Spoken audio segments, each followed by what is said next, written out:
Since I was a kid, I've been fascinated by stories. Not just the what, but the how. How lives change. How moments unfold. I realize the answers, they aren't always in books, but they're with people too. That's why we started this show, to uncover the extraordinary in the everyday, one story at a time. Welcome to ACTV Storytellers. This is our third episode, and this is a show where we chronicle the lives of significant Anderson County citizens who've made meaningful and lasting impacts on other folks. And tonight on the Storyteller stage, we have Mr. Sam Turner, who is probably one of the most accomplished and decorated athletes in Anderson County. However, before I start the interview, Sam, I'm going to tell you a story about how I met you. Years ago, I was doing PA at Clinton High School basketball games, and they did like a Dragon of the Week or of the game or something. And I was announcing this game, and somebody came up behind me and handed me this piece of paper and said, "This is the Dragon of the game. Read this."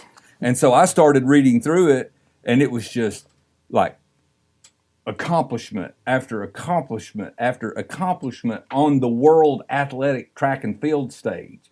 And I remember it was Eric Schneider and E.T. Stamey, and I turned around and looked at both of them and I said, who is this guy? And they were like, "Oh, he's standing right over there." So that was the first time I met you. I read a part of your bio on a piece of paper, and I was like, holy cow, there's somebody with all these accomplishments living in Clinton. Right. So I cannot wait for Anderson County to hear your story. Well, that was the life I had before moving to Clinton. And, it was a fulfilling life.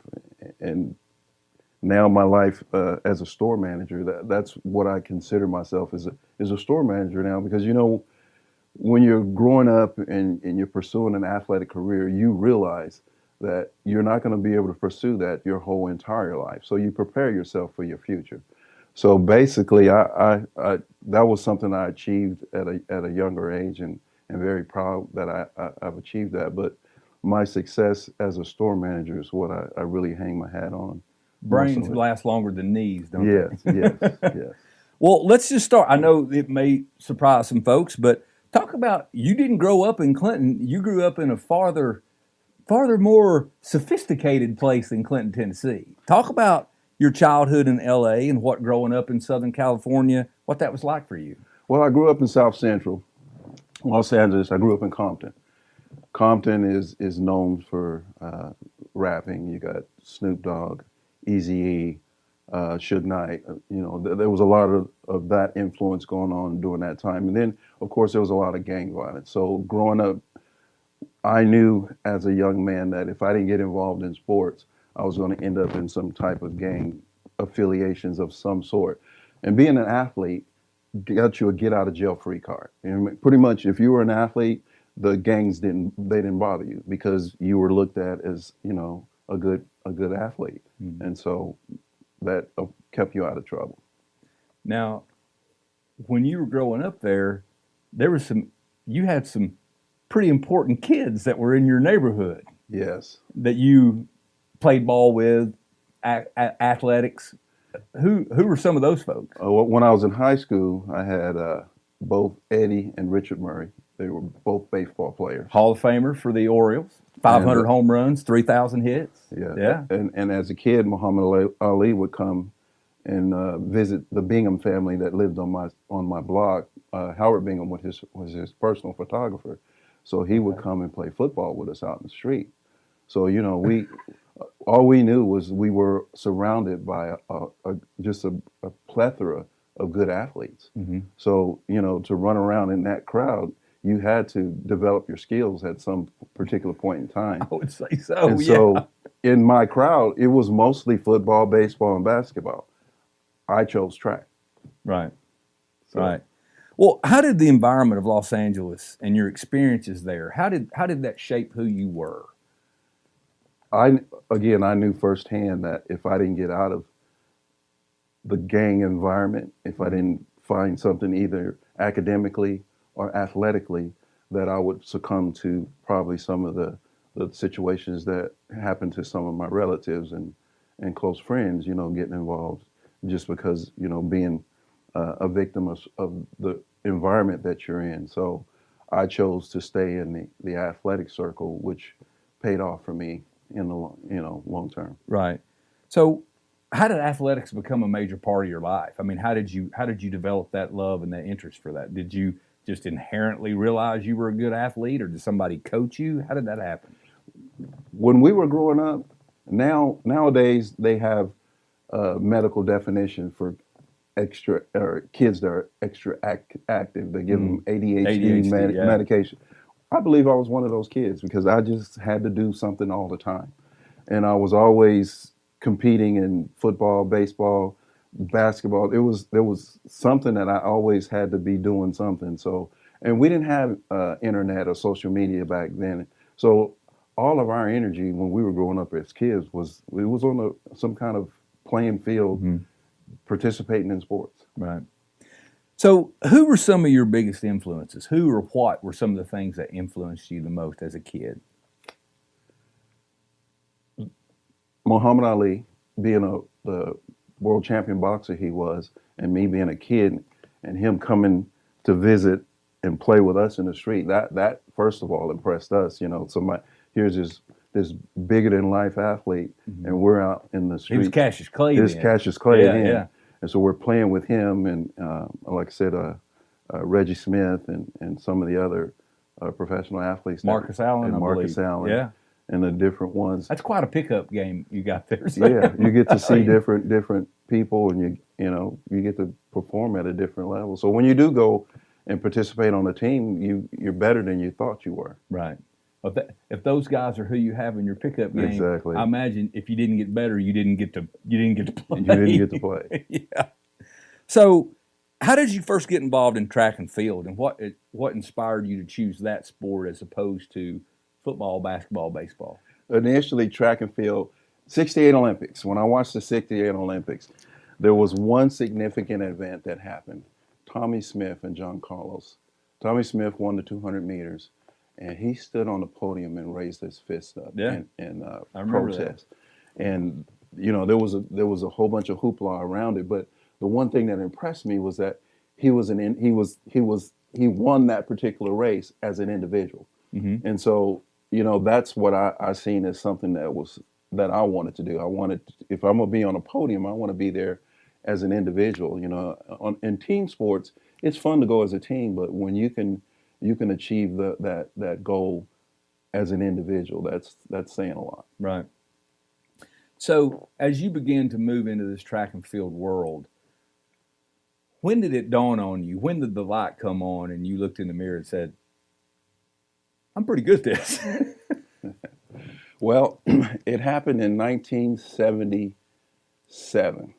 It was a year after Edwin Moses won the 76 Olympics in Montreal. Mm-hmm. He came to Mount Sac Relays.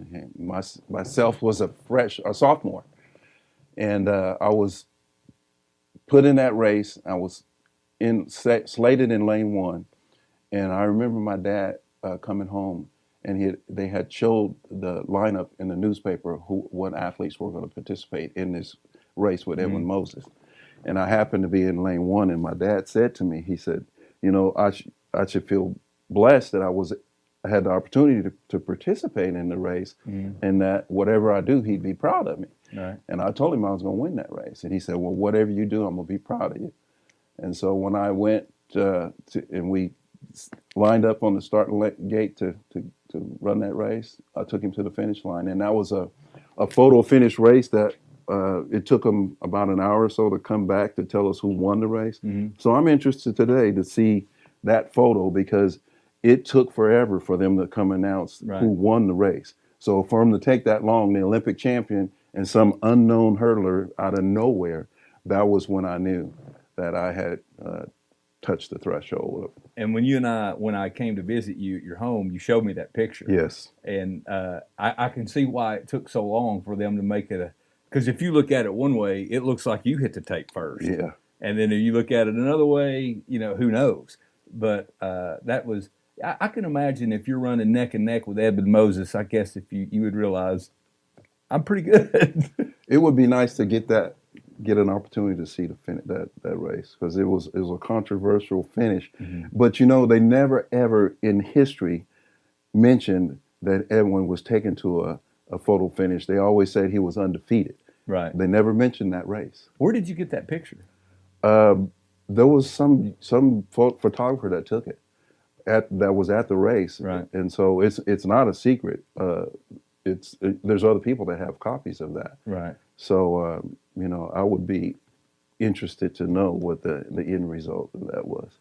So as you began to move toward college, you went to when you began to know that you were going to run track in college. What did it take for you mentally and physically to get prepared to compete at that level? What did you have to do? I love competition. I mean, just competing against you playing checkers or cards, anything that's a game, I'm in it to win it. And so for me, track and field, the drive to go out and train harder than anyone else. It just to know that I was putting in the work, mm-hmm. because I got to train along my peers and watch different ones train, and I know my work ethic, the way I train. It's I work harder, and so when you work harder, when you go to a race, my whole intent is to punish the person that's standing there next to me, not to just be a part of that or be a participant, but be someone that makes them pay for wanting to compete or to line up with you. Now, I'm certainly no runner on your level, but I know that when I have ran before, my guess is what you say when you mean punish somebody is when you're running hard, it hurts. Mm-hmm. I mean, and it like your breathing has to be there, your legs have to be there, and if you're making the other person push, and it becomes a challenge of who can endure and who's going to quit first. Battle of the fittest. Yeah. And so that's what it's all about with training. Training is something that people, when you go into training, the physical part of getting prepared for the extra, the work you're going to do, mm-hmm. it involves a lot of stretching. Right. And a lot of times people negate that part. I was very good at that phase of it, or that aspect of it, which helped me mm-hmm. in my performances. So I think that's going to be the secret that's going to help me now. Right. Now, you told me when we met before that you spend almost as much time stretching and getting prepared to train as the actual lifting of the weights or running or whatever exercise you're going to do that day. I commit 6 hours a day to just stretching, just every day. Every day is stretching, and every minute of not doing anything, I incorporate some kind of stretching routine or exercise with it. Right, every day.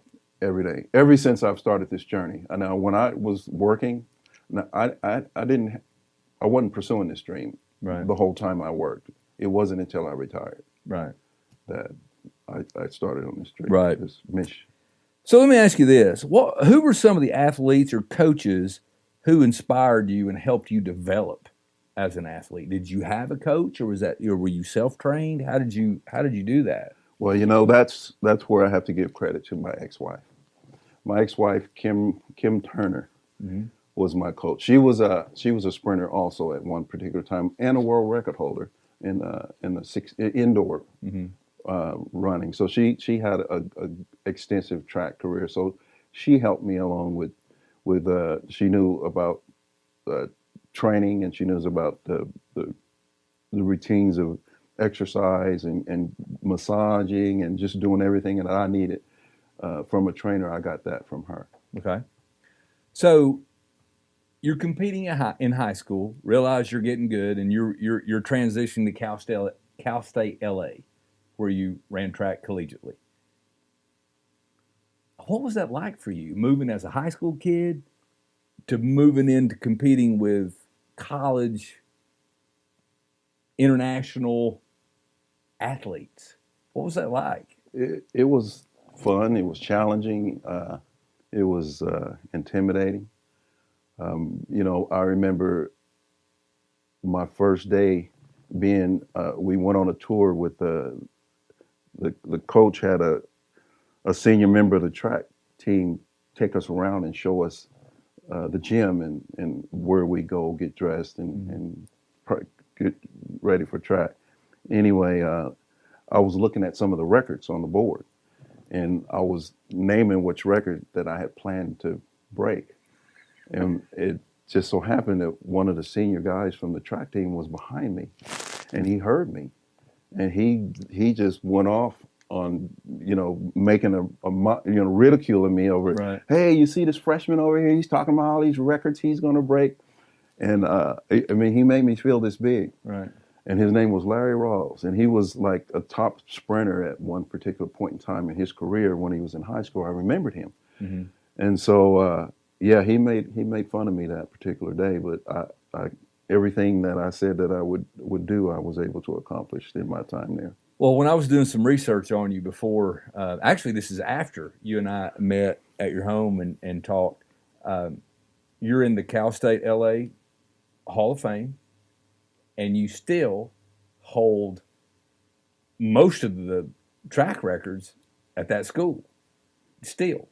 And you're 67. 67. And So- you still hold those records. Now, when you say that, I'm in the Athletic Hall of Fame at Cal State LA. Look at the Division II Athletic Hall of Fame. I have not made that one. Now, they have athletes who didn't even win the national championship. I won it every year except my freshman year. I failed my freshman year because my coach wasn't aware that in the tartan tracks, the size of the spikes that we had to wear. It rained, so he got spikes that were too short. So I slipped in the final race, failed, and ended up finishing last. But I vowed that every year that I returned to the national championships that I would win, and I did that every year. And in my senior year, I was the only one in history of the Division II to win both 110-meter hurdles and the 400-meter hurdles in the same national championship event. So you've had those records for 40 years. Yeah. And nobody's broken them. Right. And training has improved, diet has improved, Right. and still nobody's broken those records at your school. That's pretty impressive. And that leads to the person I am today. I never followed sports after I left athletics. And so the reason I didn't is because of that. The times are not that much better. I mean, I give them the credit that, they're running some great times, but Right. I've never was an athlete or a spectator. I was always an athlete. So. Right. So when you got in college, how did you change? How did you grow as a person, academically, personally, athletically, while you were in college? I mean, how did you change in those years?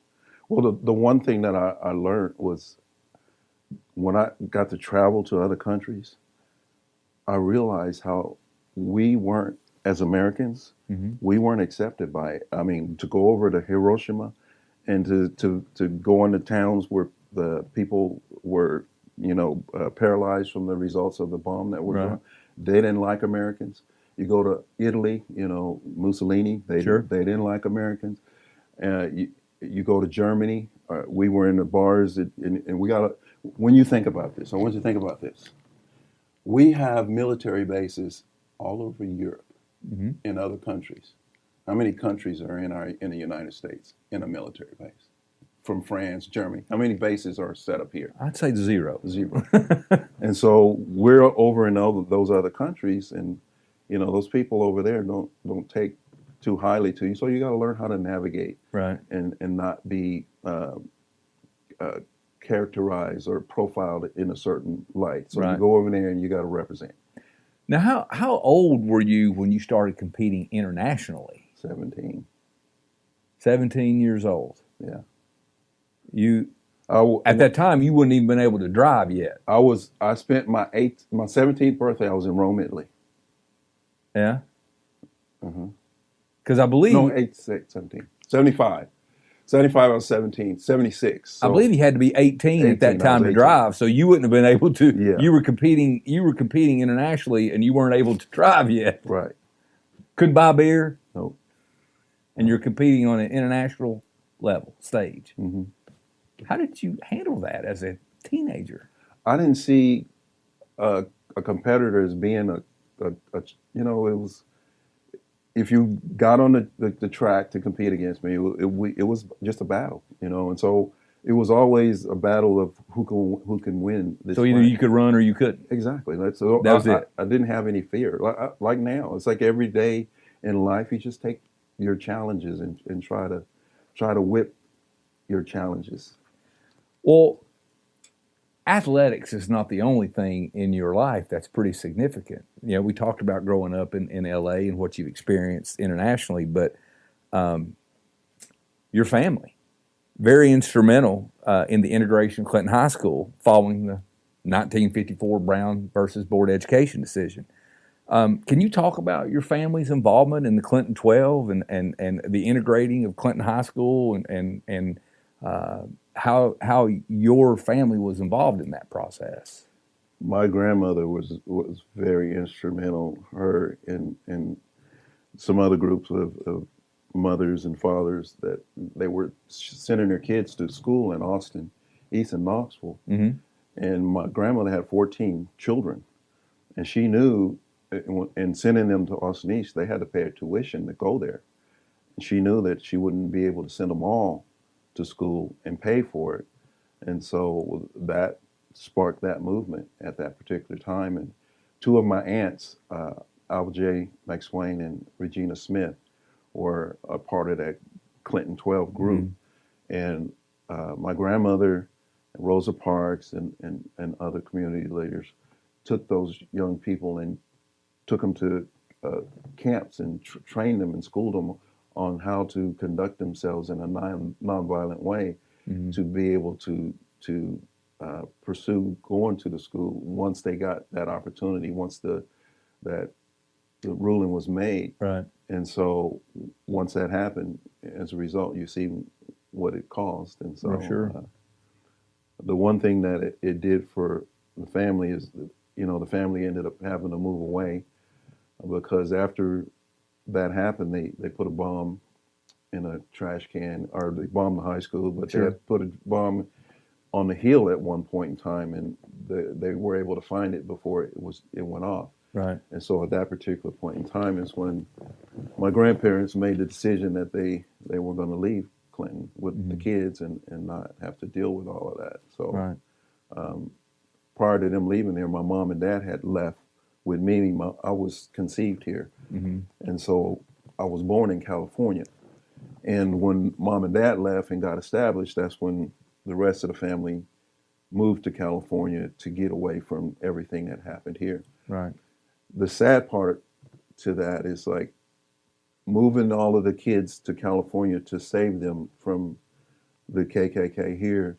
They only went to the city in California, and then just think about taking some kids from the country mm-hmm. and putting them in a city with all of these wild things going on, and they got lost in the shuffle. Yeah. I mean, the city consumed them. So it's not a real success story for the rest of the kids that my grandmother took away right. from here to save, but the legacy of what actually happened had a great impact on this town and, where we are today.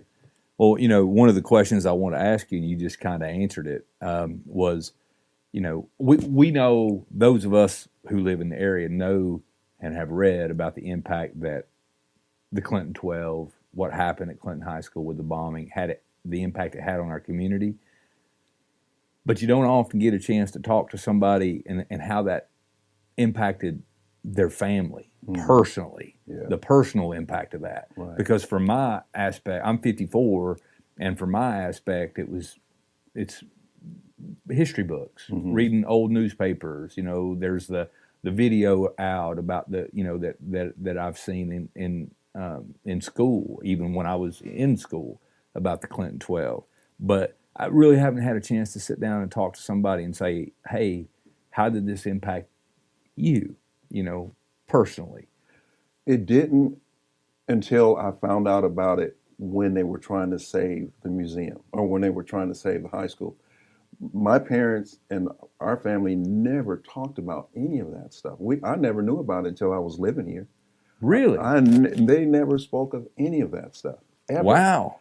And it wasn't until I moved here in 2000, and so the year that they decided to tear down that high school was when I found all of this information out. Because Marilyn Hayden had came to me, and she had all the information about my grandmother and knew all the involvement my grandmother had with that, and wanted to reach out to my mom because she knew my mom probably had a lot of the paperwork or the literature, and sure enough, my mom does have all that information. Wow.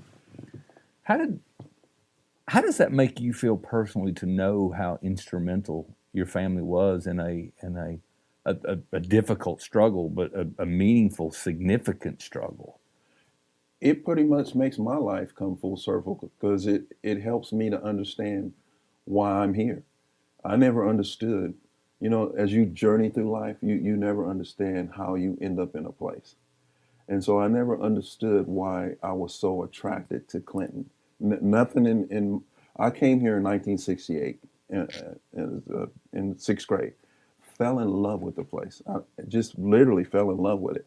Could not get it out of my mind as I was growing up as a kid. I'm going back to Tennessee. I'm going to live in Tennessee. I spoke that the whole time. Never knew anything about any of the history. Just landed here. Right. And then when I landed here, doors just start opening up for me. So it was like God had a purpose for me in life. I started my journey like a salmon. I started my journey somewhere else.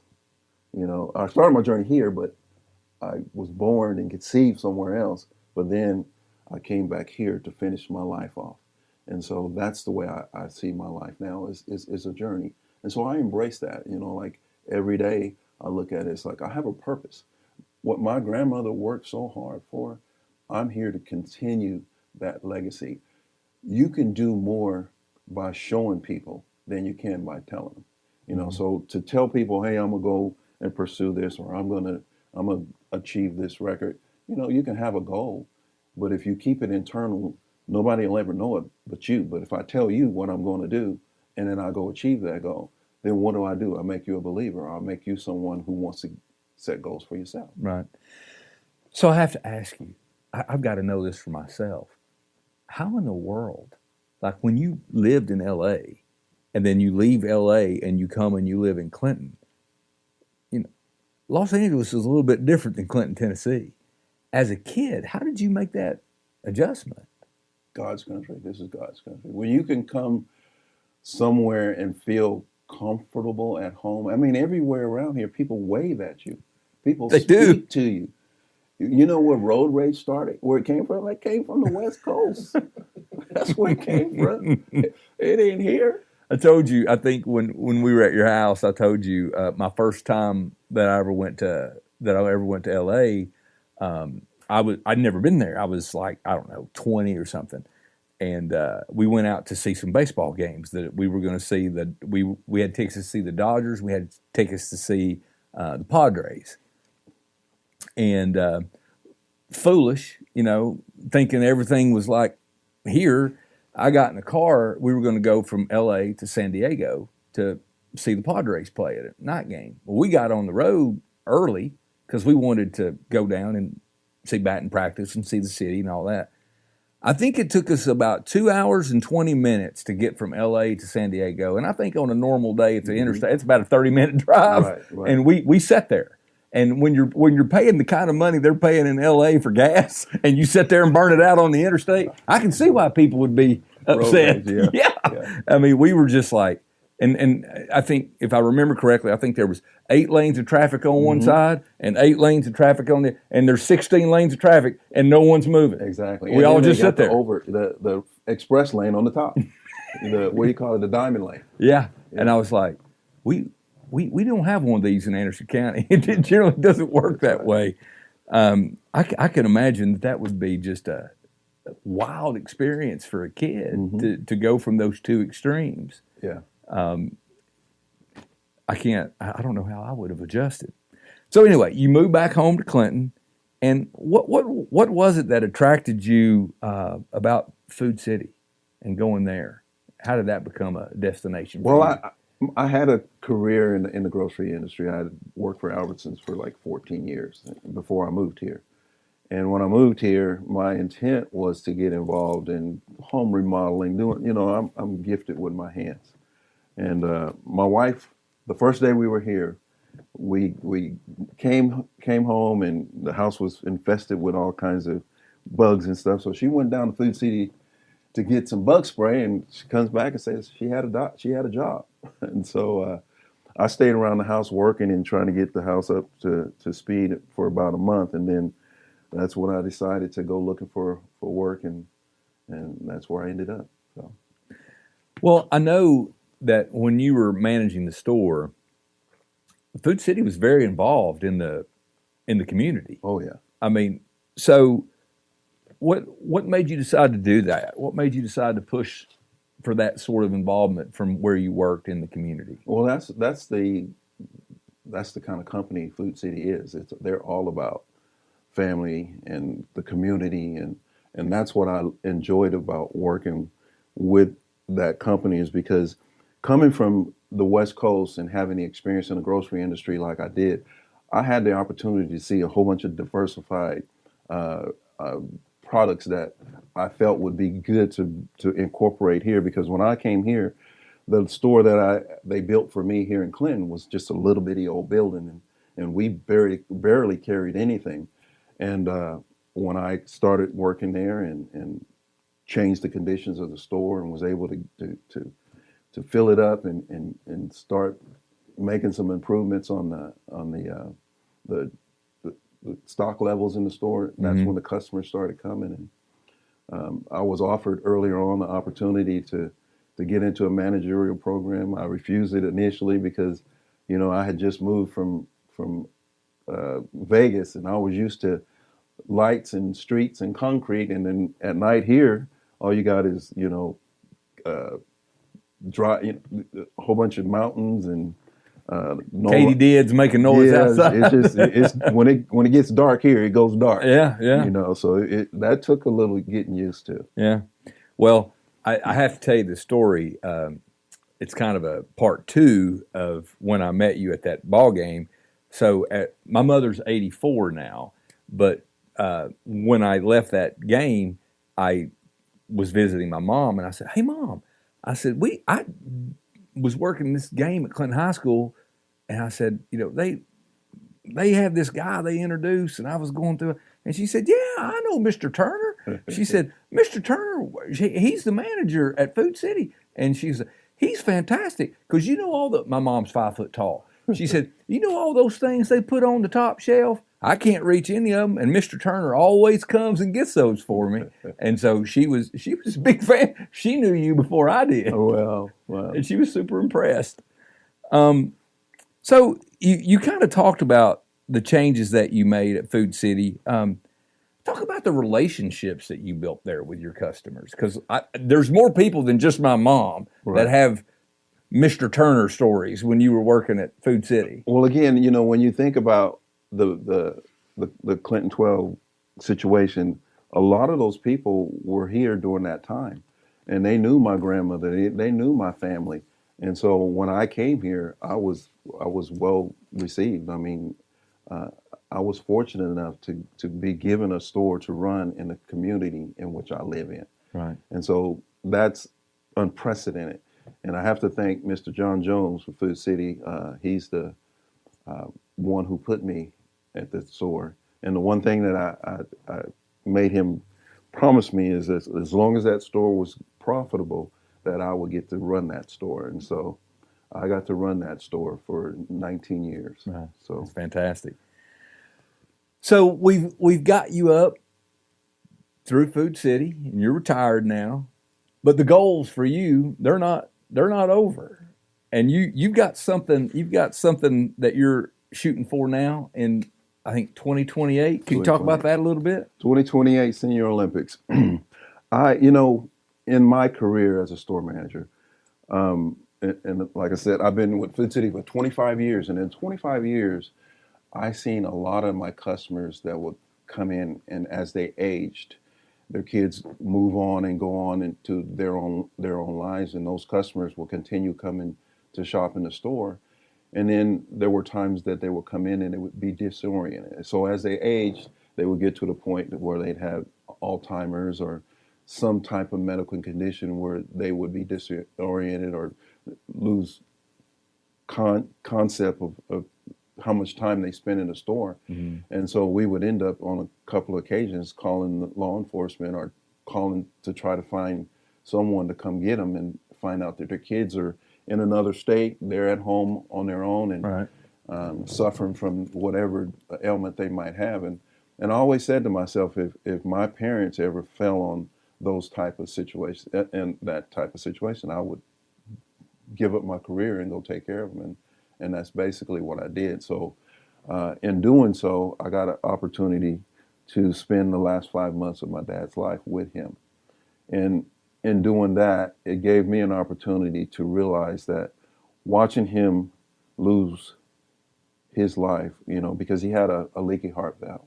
Mm-hmm. And the one thing that he didn't want to do is have an intrusive surgery where they go in to fix it and crack his chest open. Right. He's 89 years old, and he knew he wouldn't be able to rehabilitate himself after that. And I made a conscientious decision at that particular time to say, I'm not going to let my kids see me suffer that way, because it was hard to watch him go through that.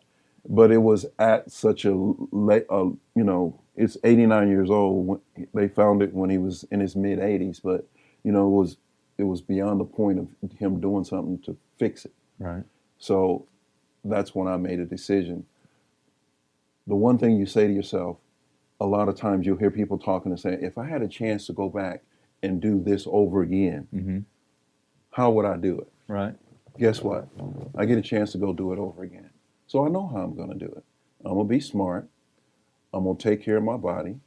I'm going to go see my cardiologist. I'm going to see my regular practicing doctor to make sure that I have everything in line to do what I'm setting myself up to tackle. Right. And then I'm going to go for it because I feel good enough to tackle that. A lot of times, like I said, you don't want to tell people what you're going to do. You got to show them. Right. And so I want to show people what you can do with your life if you make it, you commit yourself to it. Not only that, it's like, who's to say what the limitations of one's body or what you can do or what you can accomplish? Who's can say what you can achieve? So if you set limitations, you'll never go beyond the scope of what people think is normal. Mm-hmm. So I want to go beyond the scope of normalness and set a new precedent. So where are the Senior Olympics in 2028? It's in Los Angeles. And the reason I chose How about Los Angeles, that? I chose Los Angeles because in 1984, I had one of the fastest times in the world in the 200 meters. I was one of the favorite hurdles to be on that particular team. And I trained so hard that I ended up with a stress fracture. And so one of the downsides to athletics or any major competition, you know, on that one particular given day, you have to be at your best. Right. And you can do things leading up to that that'll take you off of your A game. And you might not be able to perform at the level that you would love to perform at, but you missed that window. So for me now, I have to make the right choices and getting in shape first and getting healthy and making sure everything is right. But at this point, the way I feel, I'm on track to achieve the goal that I've set for myself. That's fantastic. So one thing that there's still some venues, some international venues where you still hold the track record, correct? Yes. What do you remember which ones and this is 40 years ago and you still hold the track record? There's so many. You know what? My son and my daughter, they go and they find those events. Sometimes I have customers that'll come show me, and I didn't realize I still had those records still standing.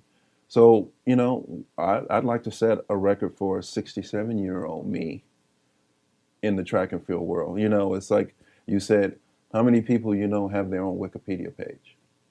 I did. When I Googled you, it popped up, weeks ago, and I was like, wow, Sam's got his own. He's got his own Wikipedia page. Yeah. I mean, like, and when I was doing some research on you, I was like, when you are contemporaries with, and you're on the same track with Edwin Moses and Ronaldo Nehemiah, Mm-hmm. and I mean, I remember those guys, Yeah. and certainly with the Olympics and some of the international competition, and I mean, you have pictures at your house when it's like, hey, there's Edwin Moses, and there's Ronaldo Nehemiah, and there's Sam Turner and I'm standing in his house on the same track. Yeah. And in some of those races, your times were better than theirs. Mm-hmm. That's got to be wild to realize that you were at that level. Well, for me, the difference for me as an athlete and the other athletes, I always competed outside of the box. World-class athletes have a tendency to pick and choose meets to keep their rankings at a certain standard. I was one of those athletes who would travel all over the world, anywhere in any little cubbyhole to compete in a little track meet if they had a track like in the Clinton High School, how they got that little thing. They would have meets in little towns like that for whatever hometown hero that they had that was competing, and they couldn't get a lot of the international athletes to come to meets like that. Well, I would always go, like Finland and all the little towns in Italy or Finland, I would travel outside of the box just to give the people an opportunity to see me compete against their fellow countrymen. So as you reflect back on your life thus far, all the successes you've achieved, and what are some things that you would share with others who are striving for their own goals and challenges? I mean, you've accomplished so much. What have you learned that you would share with other folks that may be having their own challenges? Maybe not at an international elite competition level, but whatever their challenges are. What are some of the things that you learned that you could share with folks? Be selfish in your commitment. When you commit to something, not all of the times can you go full board to like, say for training, you say, I'm going to train every single day. Well, not every day you can go 100%. If you can train and you can go 25%, you're training. 25%, you gave something. Right. So give something. If you put things off to say, and I'm gonna do it on another day, when you have a goal that you're trying to achieve, that's when you won't achieve your goal. Every day, put something into it. You ain't gonna feel 100% every day. You ain't gonna feel like it's like you can go to work every day. You don't feel like teaching every day. Right. But you got to think of the purpose. What you're there for. It's your job to get those students through another day. So you gotta get on your game. Right. So that's not a choice. It's just an obligation that you have because of something that you're committed to. So my dad, it's funny you say that. My dad used to tell me all the time. I remember he used to say, if you only worked on the days you felt like working, you'll never accomplish anything. Exactly. Because there's going to be plenty of days you just don't feel it. Mm-hmm. But you do it anyways because you're committed. Exactly. So you're on the same page with my dad on that. So that I'm going to take that as true. Okay, here's my final question for you. Of all the many things you've accomplished in your life, I mean, you international athlete, you're in your school's Hall of Fame. You hold world records for. You ran a successful store in your town for 2 decades. What are you most proud of that you've achieved so far? What are the things that make you proudest? That during the time I had to run that store, all of the people and all the experiences that I were able, all of the friendships. My family is Clinton. This town is my this is my everything. Food City, Clinton, the people in Clinton. That's what all of that has done for me. Is that's my payoff, is how I've been received. Mm-hmm. So it just makes me want to continue to do more for the town that's given me so much love. I'm so impressed to hear you say that relationships. It doesn't matter what you're doing, Mm. running a school, attending a church, being part of a community. It's about relationships. Yes. I mean, that's the secret sauce. Right. And if you can't get that, it doesn't matter what the structure is and what else you've got going on. If you don't have those relationships, it's tough to be successful. Mm-hmm. And then if you do have those quality relationships, a lot of times you can overcome other things. Right. But you can't if you don't have that. Sam, thank you so much for coming in and doing this. I've enjoyed meeting you. You and your wife were so gracious to me. When we first spoke on the phone, you invited me over to your house, and we walked around, and you showed me some of your memorabilia and scrapbooks, and that was really neat. And you guys have been super kind, and I'm so very glad that you came in to do the show. So thank you very much. Thank you. And best of luck in 2028. Well, thank you. Hopefully, I can get you a ticket and have you sitting there. There you go. Yeah. Fly me out to L.A. That'd be great. Go. But you'll have to drive. I don't want to get on those roads anymore. You won't have to. I have a chauffeur. There you go. Thank you, Sam. Thank you. Thank you for your time. All right. Ladies and gentlemen, this is episode 3. We have our guest for April already set up, but I'm not going to tell you today. It's going to be a surprise. But tune in April for episode 4 of ACTV Storytellers.